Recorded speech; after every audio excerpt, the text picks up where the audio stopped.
Faran Balanced is her Twitter handle, and frankly, she's never off the screen, and neither should she be. She is one of the most effervescent voices of America, and she joins me now. Faran, you're looking effervescent, if I may say so. You are far too kind, sir. Exactly what I expect. I made the point earlier that the Americans fought a revolution to be rid of King George, but you've never really fallen out of love with the idea of monarchy. First of all, there's a great deal of interest in the British royals, but you've got your own royal families. You've got the Trumps, you've got the Bushes, you've got the Bidens, you had the Clintons, the Kennedys. What is it about dynastic politics which still appeals in America, do you think? I think the other ones that you had too was like the Carnegies, the Fords back in the day, where they had these family dynasties and they're still around to this day. I think a lot of it, though, George, why it's so interesting to us is because we don't have it where, you're born and depending upon what lineage, or who your grandfather is, a lot of Americans will say like, oh, royalty here in the United States, it's like the Kardashian family. And it's like, well, can you tell me who the Kardashians' great, great, great, great, great grandfather was?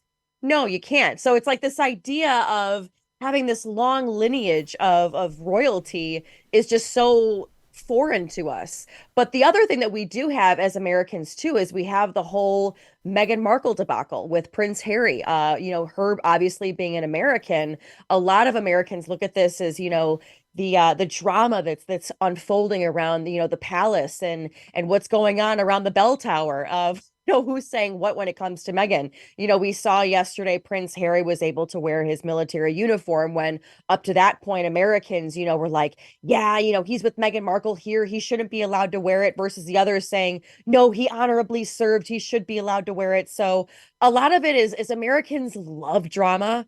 And with the Prince Harry Meghan debacle, people are just loving watching that drama unfold. It's like a Brazilian soap opera, no doubt.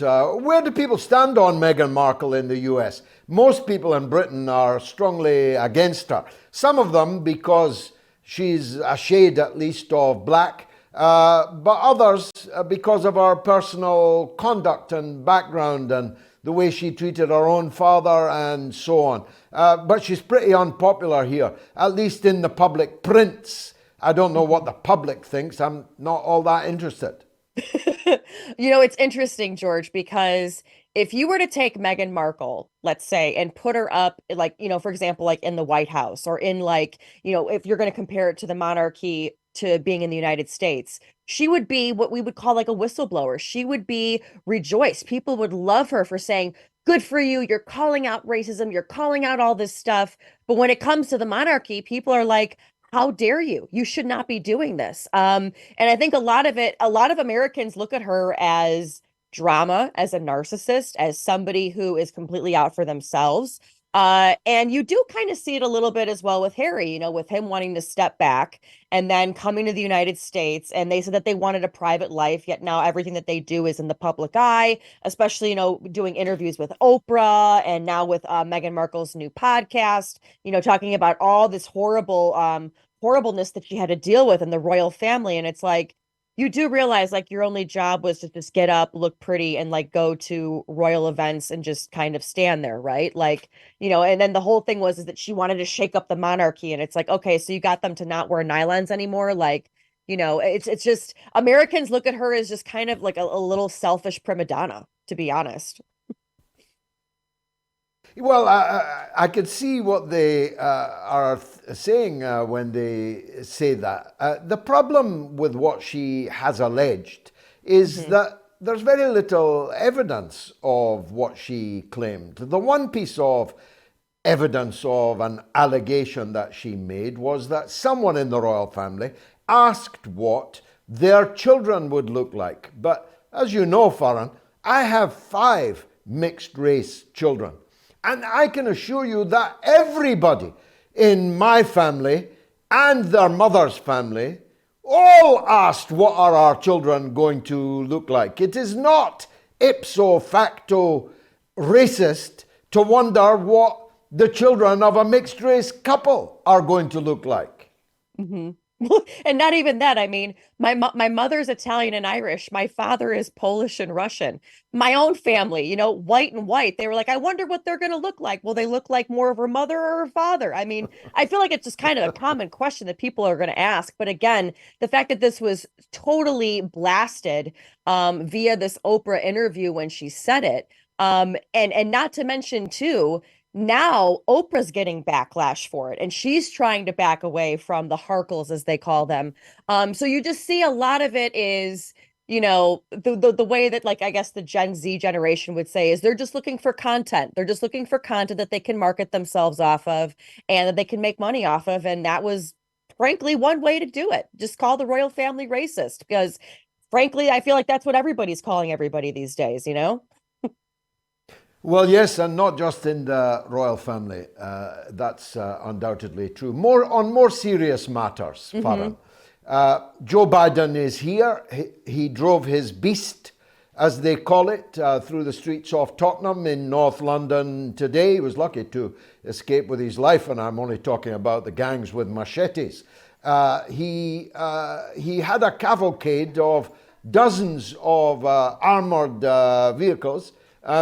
He was never the most popular guy. He'll not be that popular when people see his cavalcade going through London. He doesn't actually like Britain very much, not as much as his predecessor Trump seemed to. Trump was Scottish, which at the time of writing is still in Britain. Biden, 2 centuries ago, was Irish. And is mostly not British anymore, with the rest on its way out the door in my lifetime, probably. So there's an indication that when the Northern Ireland Protocol issue explodes, as it looks like it's about to, a reopening of that Northern Ireland Protocol with all its consequences, that Biden will be siding with the Irish Republic and the European Union, and Britain is going to feel sore about that. Tell us if there's any perception in the US that this issue is about to take off. It's interesting because a lot of Americans, I can tell you the average American probably has no idea that this is even unfolding. I mean, many Americans you talk to, they've heard of like the IRA and, everything that was going on between Ireland and England, but a lot of them couldn't even really tell you exactly what the issue was or what they were fighting over. But it's interesting that you bring up Biden's Irish roots. Okay, so I did a little research, and it's actually pretty interesting.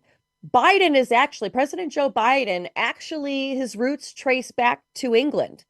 His great, great, great grandfather was William Biden, that was from Sussex County, and in England. And here it was, they show Americans up until about the 1980s, 1990s. Everyone was okay with saying and identifying that they were of British ancestry. And all of a sudden, in the 80s and 90s, you had this major drop off where people stopped identifying as British, and you saw an uptick of people saying they were Irish and Scottish. Why? I don't know. Maybe there was some conflicts going on, or maybe the UK at that point was just a big no-no to be, to have to say that you were from that area or your family traces back to that. But I find it interesting, though, that, Biden really, beefs up these Irish roots in a time when, all this is going down. Now, I will say I have Irish roots myself. And with all of this stuff that's been going around with the Queen, never before have I seen people coming out and being like, "Oh, I'm Irish and my family's Irish," and "Oh, God damn the Queen," and all this other stuff. And you're just like, you realize like we're all kind of from Europe, but now all of a sudden you identify as this big Irishman. I mean, it's just with a lot of Americans, you just kind of have to look and laugh. Especially I'm from the great city of Chicago, where there's a very big Irish presence, and now all of a sudden all the Irish are up in arms over the Queen, and everybody, bowing down for the monarchy and watching the funeral and all this other stuff. It's just kind of comical. But again, the part that was just so interesting is that, there was this big drop off of people identifying, saying, that they weren't British, they were more Irish and Scottish. And it's like, okay, we're all from somewhere, so it's kind of comical to me. Well, that's breaking news, Faran. I didn't know that. And it's a major hole in Joe Biden's genealogy because he does play the stage Irishman, although he's not averse to negatively stereotyping Irish people. As I saw one clip where he implied very clearly that Irish people were stupid, which is an ancient trope. I speak as someone whose mother is Irish. So I know that, of course, it's very far from true, but it is, or was at least, a widely held stereotype, a negative one, about Irish people. So Biden and others, I mean, at one stage, Faran, you had to find an Irish ancestor to run for the presidency in the United States. Even Barack Obama found an Irish, long-lost Irish relative, although that must have been harder than it was for Biden and the others. But from Kennedy onwards, because there were 30 million voters in America that identified as Irish Americans, it was obviously a potential vote winner to be an Irish American. And now we discover that Joe Biden, the leprechaun turns out to be an Englishman. Who knew? Yeah, who knew? And you know what? It's very interesting too, because you're finding out just there's a lot of things about Joe that Americans have problems with. For example, last week he has this big dinner party out in the White House lawn touting how wonderful the US economy is, and it's never been this great in the past 8 years. And he's having, James Taylor sing on the lawn. As this is all happening, the Dow is plunging, literally plunging before everybody's eyes as they're celebrating the economy. Then not even that, then you have it where, the American media, yes, they are focused on the Queen's funeral and all that's happening. She did reign for 70 years. She's met, so many people from around the world and given her life to this service. But Americans here, though, the polls are showing that they're really sick and tired of seeing everything about the Queen, because they realize, like, look, I get it, it's great, but there's inflation happening. Gas prices are still high. Eggs are at the highest prices that we've ever seen. Chicken, grocery items, everything is up. The inflation is so high here. And it's like, why are we focusing on the Queen when I can't even pay for gas? So a lot of Americans, I feel like, are a little bit they're feeling very gaslit by the Biden administration. So it's like, I don't care whether you're Irish or English. The fact that you're touting the economy is so great as the Dow is plunging, the fact that you're acting like the economy is so great when I still can't afford stuff, it's ridiculous and it's preposterous. Well, I tell you what, there's a lot of people in Britain have an identical view. Amongst the many nuggets in what you've said this evening, Faran, for me personally, one of the more important was that James Taylor is still alive and still singing on the White House lawn. I bought Mudslide Slim in the 1970s and really dug him for quite a long time. Is he still a decent turn? I mean, he sounded okay. He's alive, like you said. He could still sing. But again, the American taxpayer, they weren't sitting there like, oh wow, James Taylor. It was like, how much is that costing me? That's the consensus. Yeah, quite so. Probably not as much as it once did. Faran Fronczak, thank you for joining us as always. Thanks, on George. The mother of all talk shows. Much obliged to you.